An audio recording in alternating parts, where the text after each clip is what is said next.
Bolehkah? Ih, Udah ya? lanjut Ibu. Burus beres. Akhir-akhir ini kan sering Apa yang marak marah? ya. Speaking in tongues ya, banyak orang mengaku berbicara dalam bahasa roh. Sampai-sampai di karismatik juga, saya juga ngeri. Karena saya nggak paham, jujur. Sedangkan sejujurnya kalau saya baca dari Kisah Para Rasul, bab 2 ayat 4-10, bahasa roh itu sebetulnya adalah bahasa yang dikaruniakan oleh Roh Kudus dari istilahnya kepada para rasul yang waktu itu asli orang Galilea, nggak bisa berbahasa lain, mereka harus mengabarkan Injil dan tiba-tiba mereka bisa bahasa macam-macam ya, Parsia, Media, Mesopotamia, Kapadokia, terus kemana-mana sampai ke Asia, ke India segala. Jadi saya menganggap sebetulnya bahasa roh itu adalah bahasa yang kita nggak kenal sama sekali, kita nggak pernah berbahasa itu, tiba-tiba kita berada di posisi di tempat itu dan harus mewartakan, akhirnya orang itu paham. Sedangkan orang-orang yang mengaku bahasa roh itu kadang-kadang ngomong itu kayak apa ya, syambala, balalalala. Terus saya pikir, ngomong apa lu? Maaf ya, saya benar-benar maaf karena saya juga mendengar itu dari sesama agama Katolik, terutama di karismatik. Jadi sampai saya benar-benar jujur, saya tidak mau ke karismatik karena saya takut sama apa yang mereka ucapkan gitu. Saya tahu sendiri bahwa saya juga dengar dari kesaksiannya ini ya, Father Chris Alar. Waktu itu dia ke Medjugorje dan dia bertemu sama seorang wanita Ukraina. Terus setelah mereka berbicara, dia menolong wanita itu dari keinginannya kalau nggak salah mau bunuh diri atau apa. Terus dia bilang, kenapa kok kamu bersedih sekali padahal kamu mengatakan bahasa Inggris yang begitu bagusnya. Terus wanita ini bilang, tidak Father, dari tadi itu kau berbicara dengan aku dalam bahasa Ukraina yang fasih.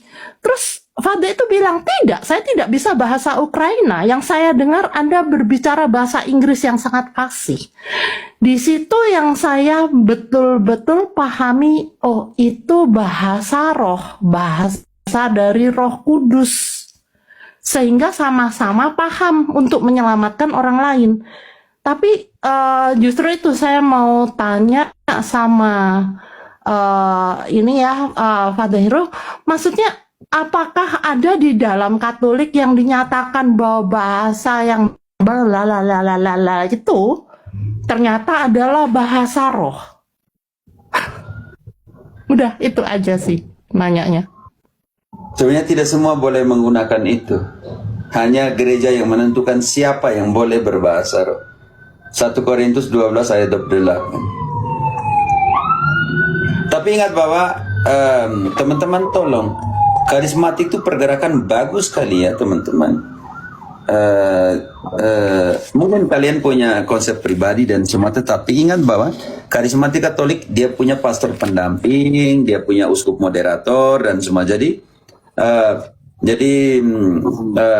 bagian dari pergerakan yang lahir dari rahimnya universitas orang muda ya Katolik. Jadi jangan ekstrim memandang mereka. Oke, saya pikir ini juga Katolik kita harus lihat bahwa itu bagian dari perjalanan. Kalau engkau tidak masuk menjadi bagian dari grup ini, ada Legio Maria, ada Emmaus, ada maksud saya tanpa mendiskreditasikan karismatik seperti ini jangan. Sayangnya kita harus jaga kesatuan kita sebagai orang Katolik.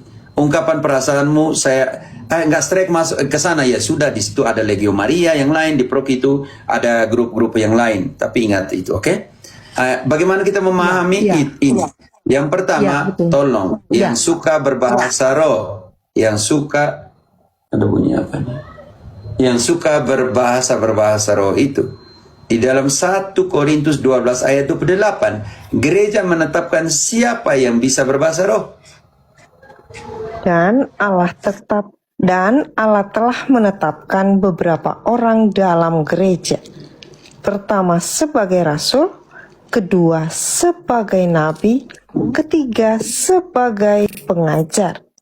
Selanjutnya, mereka yang mendapat karunia untuk mengadakan mujizat, untuk menyembuhkan, untuk melayani, untuk memimpin, dan untuk berkata-kata dalam bahasa roh.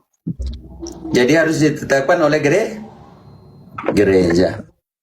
Itu yang pertama. Yang kedua, dalam 1 Korintus 2 bab setelahnya, bab 14 ayat 1 dimulai. Yang berbahasa roh harus dimulai dengan standarisasi. Kasih. Kejarlah kasih. Artinya yang mau berbahasa roh, selain ditentukan oleh gereja, mereka harus punya standar kasih. Bab 14 ayat 1. 14 ayat 1. Halo? Ya, Pater, Halo. 41. Halo. Halo? 4. Iya. Kejarlah kasih itu dan usahakanlah dirimu memperoleh karunia-karunia roh, terutama karunia untuk bernubuat. Tahan dulu. Karunia roh, salah satu dari karunia roh adalah karunia bernubuat. Lanjut dari karunia yang lain, lanjut. Siapa yang berkata-kata dengan bahasa roh tidak berkata-kata kepada manusia, tetapi kepada Allah. Sebab tidak ada seorang pun yang mengerti bahasanya. Oleh roh ia mengucapkan hal-hal yang rahasia. Tetapi siapa yang bernubuat, ia berkata-kata kepada manusia. Ia membangun, menasehati, dan menghibur. Siapa yang berkata-kata dengan bahasa roh, ia membangun dirinya sendiri. Oke, ingat. Yang berbahasa roh membangun di dirinya sendiri. Yang bernubuat membangun gereja. Lanjut. Bunyi. Tetapi siapa yang bernubuat, ia membangun gereja. Oke, ada dua perbedaan di situ, Rosemary. Bahasa roh bangun diri sendiri, bernubuat membangun gereja. Nanti kita lihat bangun gereja kenapa bernubuat. Karena nanti mengajar dan semuanya. Oke, lanjut. Aku suka supaya kamu semua berkata-kata dengan bahasa roh. Tetapi lebih daripada itu, supaya kamu bernubuat. Sebab orang yang bernubuat lebih berharga daripada orang yang berkata-kata dengan bahasa roh. Lanjut, kenapa lebih berharga daripada orang yang berbahasa roh? Karena, lanjut.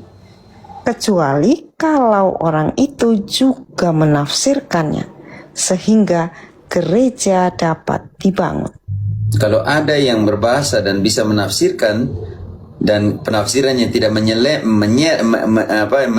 menyilang dari semua doktrin gereja, maka gereja bisa dibangun. Lanjut. Jadi saudara-saudara, jika aku datang kepadamu dan berkata-kata dengan bahasa roh, apakah gunanya itu bagimu? Jika aku tidak menyampaikan kepadamu pernyataan Allah, atau pengetahuan, atau nubuat, atau pengajaran, Lanjut. sama halnya dengan alat-alat yang tidak berjiwa, tetapi yang berbunyi seperti seruling dan kecapi. Bagaimanakah orang dapat mengetahui lagu, apakah yang dimainkan seruling atau kecapi, kalau keduanya tidak mengeluarkan bunyi yang berbeda? Lanjut ayat 9. Demikianlah juga kamu yang berkata-kata dengan bahasa roh.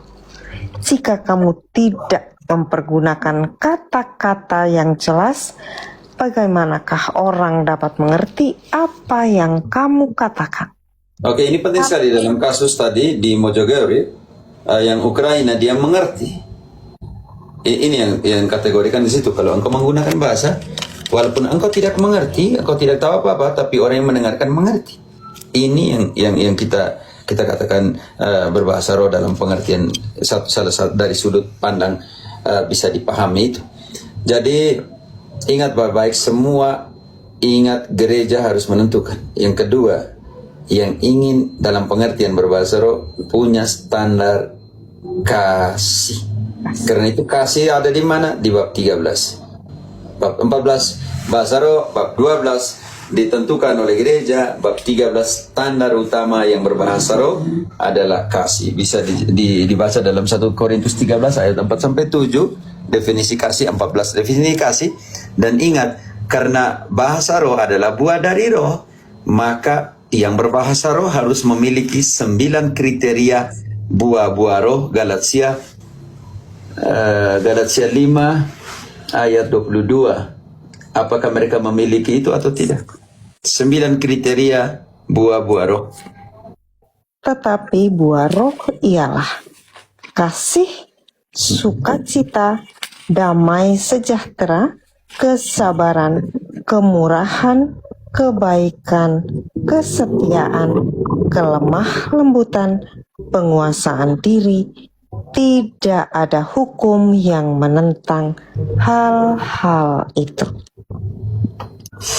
Wow. Pertanyaan saya, mereka yang berbahasa roh memiliki itu atau tidak? Wah, tidak tahu saya. Saya kan tidak itu mengenal mereka Ya, dengan baik dan saya tidak mau judging ya. Oke teman-teman, sebenarnya bahan ini dalam satu seminar pastoral untuk karismatik saya juga omong tentang ini, bahasa roh dari teks menuju konteks pastoralnya. Membangun kerangka kerja yang sehat untuk gereja melalui eksegesi Alkitab, teologi yang berpusat pada Kristus dan kebijaksanaan pastoral atau pengembalaan. Tolong, mungkin ada teman-teman karismatik di sini yang dengar ya. Menyeimbangkan gairah spiritual jemaat dengan ketertiban eklesiologis. Artinya apa? Wow, saya mau omong bahasa roh begitu kan, gairah spiritual dari gereja, dari jemaat. Tetapi bagaimana ketertiban eklesiologi, hierarkis dan semua. Makanya bab 12 tadi 1 Korintus omong tentang siapa yang menetapkan. Di sini tolong teman-teman, bedakan gairah spiritual, keinginan jemaat untuk mengalami kebebasan beribadah, ekspresi karunia dan perjumpaan autentik dengan Roh Kudus. Sebelahnya apa? Ketertiban eklesiologis, kebutuhan mutlak akan keteraturan liturgi, ibadah yang dapat dimengerti oleh publik, dan pencegahan kekacauan. Tantangan terbesar para pemimpin gereja bukanlah sekadar menjawab apakah bahasa roh itu ada, melainkan bagaimana mengolahnya di ruang publik secara alkitabiah. Tolong teman-teman karismatik, tolong. Pendekatan 3 lensa untuk memahami karunia roh. Konteks biblis yang telah kita gali tadi ya. Menggali secara objektif apa yang teks Alkitab, Kisah Para Rasul, dan Surat Korintus yang telah kita baca tadi catat secara historis. Yang senologia dan semua nanti kita lihat. Makna teologis. Mensintetis tujuan esensial dari karunia rohani bagi pembangunan tubuh Kristus yang telah kita baca dari Korintus tadi 14 tadi. Tindakan pastoral, merumuskan kebijaksanaan dan protokol pengembalaan untuk ibadah umum dan konseling jemaat. Lensa sejarah tanda universal untuk Missio Dei dari hari Pentakosta. Lahir di sini seluruh dunia, jadilah saksi di seluruh dunia. Jadi saksi tetapi kamu akan menerima Roh Kudus. Kisah 1 ayat 8, tolong. Kisah 1 ayat 8. Tetapi kamu akan menerima kuasa kalau Roh Kudus turun ke atas kamu, dan kamu akan menjadi saksiku di Yerusalem dan di seluruh Yudea dan Samaria dan sampai ke ujung bumi. Ke seluruh dunia, lahir di sini ke seluruh dunia. Ya, dari sejak kapan? Ya sejak hari Pentakosta yang kita bisa temukan dalam Kisah 2 ayat 1 sampai 13. Di sana juga ada kata yang omong berbagai bahasa. Golosa juga artinya omong berbagai bahasa. Bahasa roh juga. Kemampuan berbahasa juga diterjemahkan ke Indonesia sebagai bahasa roh. Sifat bahasa atau senolalia. Fenomena berbicara dalam bahasa manusia yang nyata dan dapat dikenali oleh pendengar dari berbagai bangsa. Tujuan utama dobrakan penginjil misi lintas bahasa dan budaya, membatalkan kutuk Babel dan mendeklarasikan perbuatan besar Allah kepada orang non percaya. Karena di Menara Babel mereka berbicara dalam bahasa masing-masing dan tidak saling mengerti. Tetapi di hari Pentekostes para rasul berbicara bahasa mereka dan mereka mengerti. Lensa surat bahasa doa ekstaktik yang menuntut keterpituan jemaat lokal. Siapa yang berkata-kata dengan bahasa roh, ia tidak berkata-kata kepada manusia, tetapi kepada Allah. Sifat bahasa, glosolalia, bahasa roh atau bahasa doa ekstatik yang tidak dipahami oleh akal manusia secara natural. 1 Korintus bab 12-14 yang telah kita analisa tadi. Sebab jika aku berdoa dengan bahasa roh, maka rohlah yang berdoa, tetapi akal budiku tidak turut berdoa. Koreksi Paulus. Difokuskan untuk berbicara kepada Allah, doa pribadi. Jika dibawa ke ruang ibadah publik, hal ini wajib disertai dengan karunia penerjemah agar jemaat lain dibangun. Tanpa terjemahan, akal tidak berbuah. Ingat itu, yang telah kita analisa, kita baca sama-sama. Karena itu, mari kita lihat bagaimana kisah dan 1 Korintus membedakan narasi historis dan regulasi jemaat lokal. Dimensi sifat fenomena. Di kisah para rasul 2 ayat 1-13, bahasa asing manusia, senolalia. Di 1 Korintus regulasi di bab 14 tadi, bahasa doa ekstaktik, glosolalia. Tujuan utama di kisah para rasul, penginjilan, missio Dei, pergilah ke seluruh dunia, penginjilan lintas budaya, lintas bangsa. Di sini pembangunan roh secara personal, edifikasi, membangun dirinya sendiri. Ini omong tentang doa pribadi sebenarnya. Audiens utama kisah para rasul, manusia, orang-orang yang non percaya dari segala bangsa di dunia. Kalau teman-teman baca di kisah 2 ayat 1-13. Di Korintus, Allah. Audiens utama adalah Allah. Sebab yang berbahasa roh berbicara kepada Allah, bukan kepada manusia. Artinya doa pribadi dalam pengertian itu. Dalam doa dan ucapan syukur, kebutuhan penerjemah. Kisah para rasul tidak perlu orang yang mendengarkannya mengerti. 1 Korintus regulasi sangat perlu jika diucapkan di ibadah publik. Pertanyaan saya, teman-teman yang mungkin ikut di karismatik, setelah itu ada yang menerjemahkan atau tidak? Ini menjadi pertanyaan besar. Menjadi pertanyaan besar untuk kita semua. Orientasi spiritual dari karunia Allah, dari karunia adalah pembangunan tubuh Kristus. Ke atas berbicara kepada Allah, siapa yang berkata-kata dengan bahasa roh tidak berkata-kata kepada manusia, tetapi kepada Allah. Ke dalam pembangunan pribadi, karena dia membangun dirinya sendiri. Kita tolong konsentrasi di 1 Korintus 14 ayat 4. Siapa yang berkata-kata dengan bahasa roh, 14 ya, ia membangun dirinya sendiri. Keluar, pembangunan komunal hanya terjadi jika ada yang menerjemahkan, sehingga dampaknya setara dengan karunia nubuat bagi pendengar. Kasih adalah fondasi absolut yang mengikat seluruh ekspresi karunia. Karena itu di dalam bab 14 ayat 1 Korintus, kejarlah kasih. Fundamentasi dari mereka yang memiliki karunia roh adalah kasih. Ekspresi personal bahasa roh, karunia komunal, karunia bernubuat, mengajar dan melayani yang secara langsung dan objektif membangun kecerdasan serta iman gereja atau jemaat lain, orang lain. Fondasi utama kasih dalam 1 Korintus 13 ayat 4-7 ada 14-15 definisi kasih. Tanpa kasih, bahasa roh bahkan bahasa malaikat sekalipun hanya menjadi gong yang berkumandang dan canang yang gemerincing. Kedalaman teologis, bahasa roh adalah karunia yang sah dan berharga, namun bukanlah satu-satunya bukti keselamatan pembaptisan Roh Kudus atau tolak ukur kedewasaan rohani seseorang. Prinsip pastoral, ruang kebebasan yang dikelola oleh tanggung jawab. Titik tengah kebebasan yang bertanggung jawab, mengolah karunia sesuai dengan mandat 1 Korintus 14 ayat 40. Segala sesuatu harus berlangsung dengan sopan dan teratur. Tolong dibaca. Itu tentang kasih bahasa roh belum selesai. Itu panjang sekali. 1 Korintus 14 ayat 40, tolong. Semuanya berlangsung apa? Teratur atau tidak teratur? Tetapi segala sesuatu harus berlangsung dengan sopan dan teratur.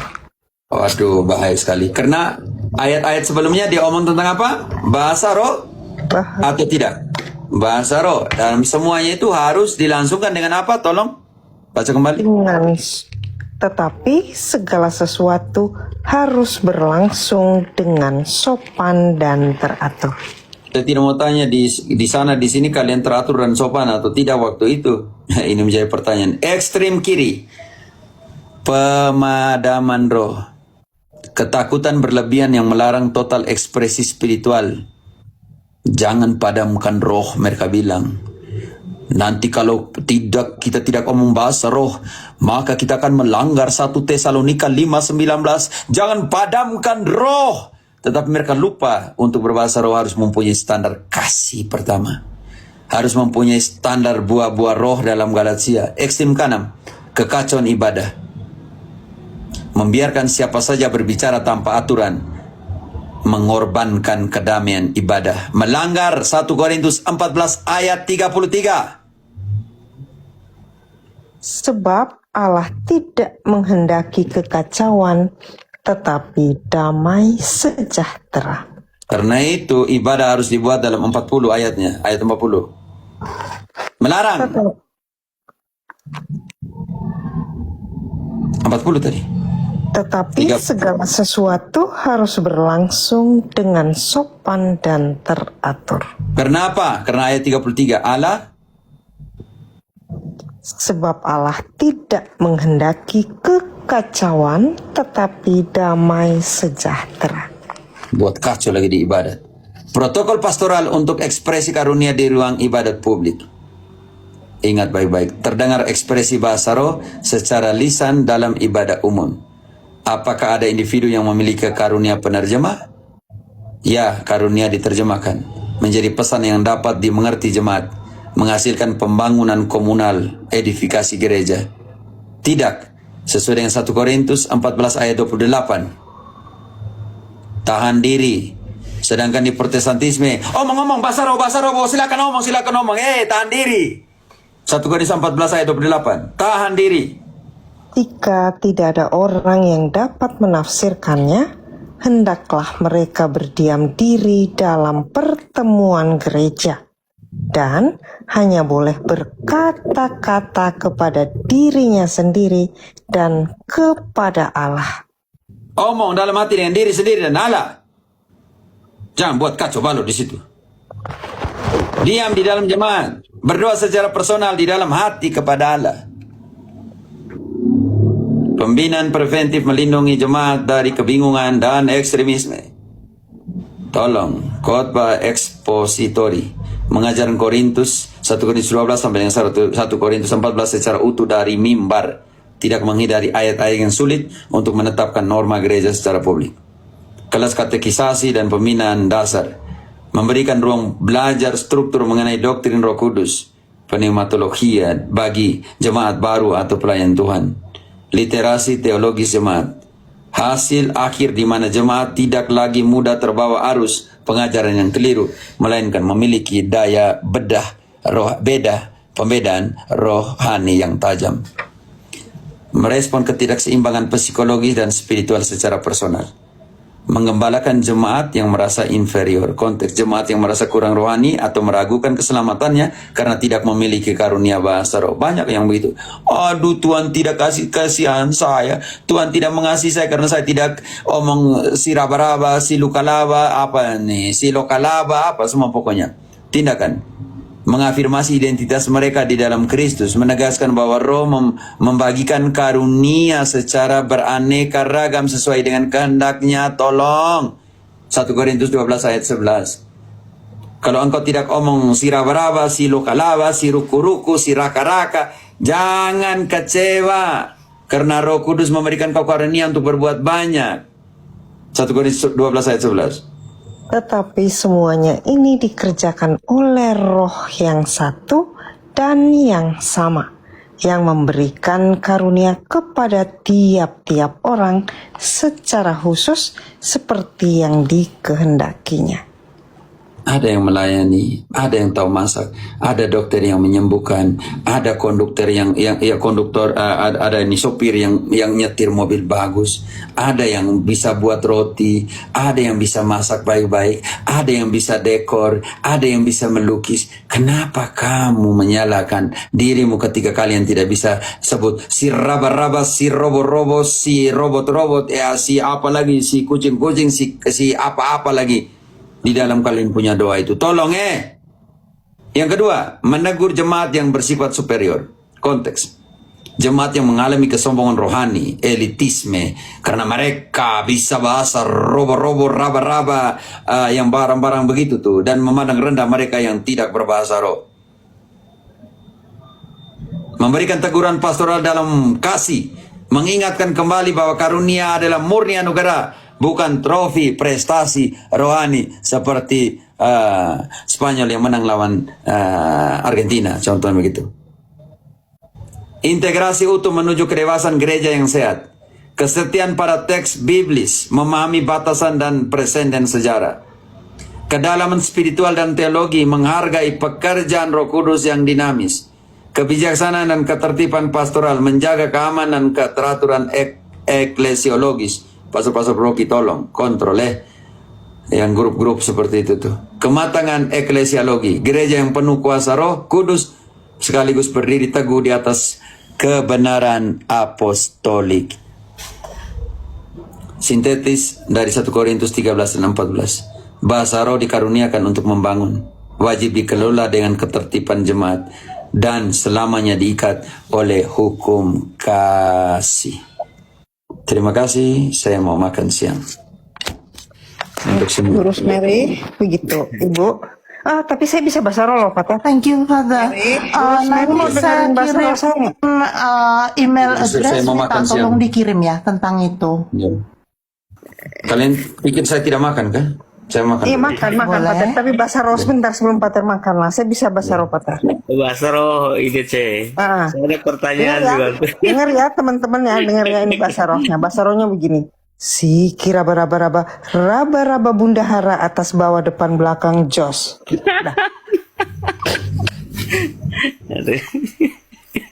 Jangan kok. Ya. Artinya apa? Pendeta Eno, au terjemahkan nanti au.